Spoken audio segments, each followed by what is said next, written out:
You guys, if you haven't realized, it's Dylan Efron. He's here. He's everywhere. I am. You're everywhere right now, Mr. Like press, packed fucking day, winner of the Traitors.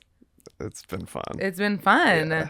And you look so good. We didn't talk. Is this a stylist? Yeah, I had a stylist for Whoever this trip. is styling Janelle. you, amazing. She crushed it. I'm stoked. It's such a fun, like, look, when I'm in California, I'm wearing board shorts most of the day. Yeah. Board shorts, a t-shirt. So, but I love fashion. So it's a good chance for me to like actually wear some cool stuff. Are we going to see you like trying to go to fashion shows and stuff? Yeah, I would do it. You would? I would do it. I love Yeah. it.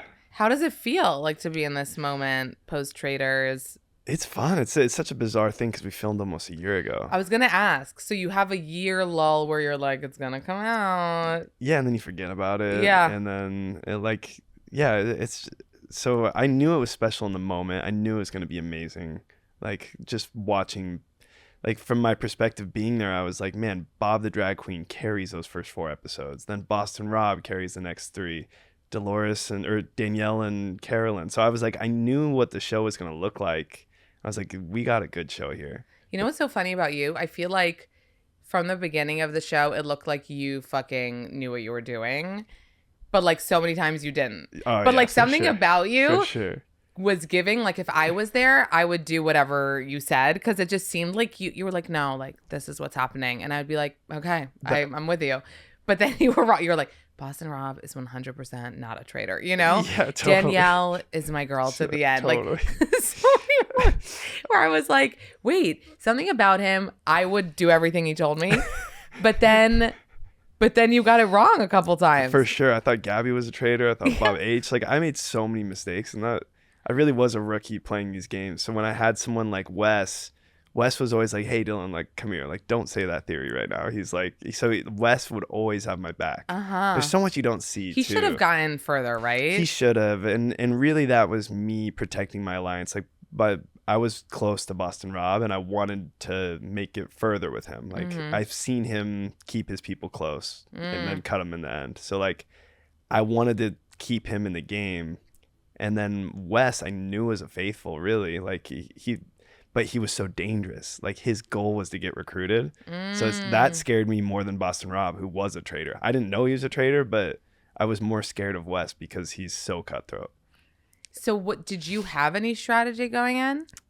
Yeah, but I didn't do it. Like What was it? so I watched I love this stuff. So like I watched all the seasons, the Like Australia, irrespectively of going on. Like Yeah, you've watched it before. I had watched one season. Then once I knew I was going to go on, I watched them all. Because like Wow. that's how I am. I love doing my research. I love Wow. the strategy of it. So I had a lot of strategy going in, but I was going to play like Sam Asghari. Like I wanted to be quiet. Like I knew I'd have an advantage, no one knowing who I was. So I was either going to get murdered first, like because they don't know who I am, or I'd make it far as like a gullible kid. So I wanted to be quiet and just like slide under the radar and then be smart at the end, but that did not happen because it's just you took more of a lead sometimes. And yeah, stuff. and but in a quiet way. Yeah, definitely. I'm not a big arguer. Right. Like you're not an arguer. You're not like, you don't come off like, brash like Wes, right? Mm-hmm. So you do have the quiet thing, but you were involved, but in a quiet way. Definitely. Yeah, and I had a lot of theories that people wouldn't listen to, and then I was right sometimes. So it's all about those relationships and finding people you trust, and I think that's why I won the game. Because like when you look at Ivor and Dolores, like they didn't trust each other for a lot of the show, but for me, I trusted each of them 100%, and like so we had different strategies, and they would more rely on my strategy. So Sandoval said that he told Alan that he doesn't want to be a traitor. he told all of us as well. He was very adamant. Yeah. Did you have any preference? I didn't know we could do that. Like I saw Sam do that too, and I was just like, I thought we had to like keep it open. Okay. So you didn't come in with any. No, I wanted to be a faithful, but I knew I didn't want to be that person that was just like, yeah, I'm only going to be a faithful. So I kept it open-ended in case they wanted to make me a traitor. It was like, look, I signed up for this show. I know this game, and like, let's make it fair. Like, if you make me a traitor, I'll do it. So that was more my perspective. Yeah. Was like, look, I want to be a faithful, but do what you got to do. So you get this opportunity. Are you straight away excited? Are you nervous to do something like this? Like, what was your response? Both. So excited, so underprepared.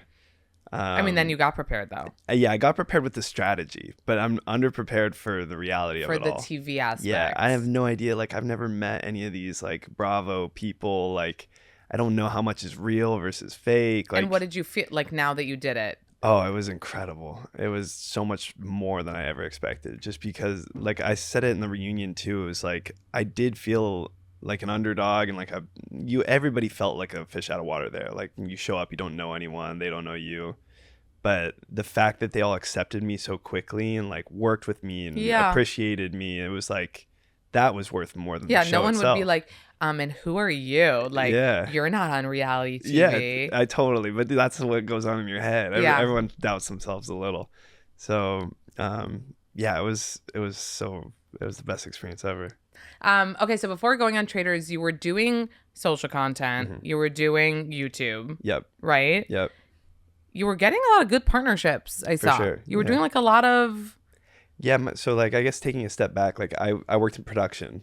Worked at Warner Brothers for over 7 years. Oh, really? And then I started to create my own content because I kind of grew frustrated with how expensive everything was. We were doing 2 movies a year. I was like, we can make high quality content for cheap.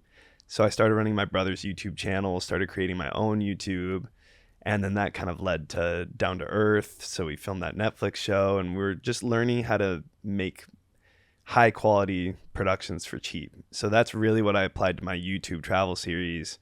And like that became my passion, and it bled into Instagram as well. So like I could make high quality ads and like show off my personality a little bit on there. Were you... Like, so you know how to do that stuff because you worked in production. Like, you know the cameras, the this, the that. Yeah, the editing. I do all, yeah. You do everything? Yeah, I have like now I have some team that will help me edit. Yeah. When I first started, I was doing the edit. I was doing the storyboarding. So did you leave the production job before Traitors? Yeah. Like to do your own thing? A little while. Yeah, I've been doing full-time social media and YouTube for like couple years now since COVID. Did you ever think like to apply for a reality show or tell people you want to get on, or was that not on the radar? I'd been reached out by a few casting directors before, but I just never felt like the right time for me. And really? This was the first year where... Can you tell us like what shows? I'd been like it wasn't like I was offered to do them. Mm-hmm. It was just like, hey, you should apply. Like Survivor quite a few times. And wait, like, you don't feel like that's for you though? It wasn't at the time. I don't think I was ready. That's the thing. Ready for TV? Yeah, ready for TV. Because I was like, look, my brother was like on stage at 12 and was a huge personality. Like I was shy and loved sports. Yeah. So it took me a while to get comfortable putting myself out there in front of everybody. But you obviously had some desire to. Yeah. And that's what's cool is like 12-year-old me was like, I am never going to do that. Public speaking's my biggest fear. I'll never do that in my life. And that's kind of been like my goal is to just keep proving my younger self wrong. Like I can do this stuff if I believe in myself. Oh, that's cool. Mm-hmm. So you obviously had some like, inner battle with it. Like, do I want to keep away from it, or do I want to like lean into it? Yeah. And you ended up leaning in, and life kind of brought you this way. Yeah. That's super cool. From here, now that you have an even bigger following and everything like that, what else do you want to do? Like YouTube show? You said you had a Netflix one. Yeah, no, Down to Earth. Like you want to do more of what you're doing on YouTube on TV? I want to do so much. Like my bread and butter. Like I just released a documentary on YouTube where I went to Guyana and fished for this. It was an incredible story. This like village of 300 that saved this fish from extinction. So like telling cool stories and crazy parts of the world, like that's my bread and butter. I want to keep doing that for as long as I live. But I'm open to anything. Like I like proving myself wrong. So yeah. I want to keep learning and pushing myself and like keep chasing experiences over anything else. I love that.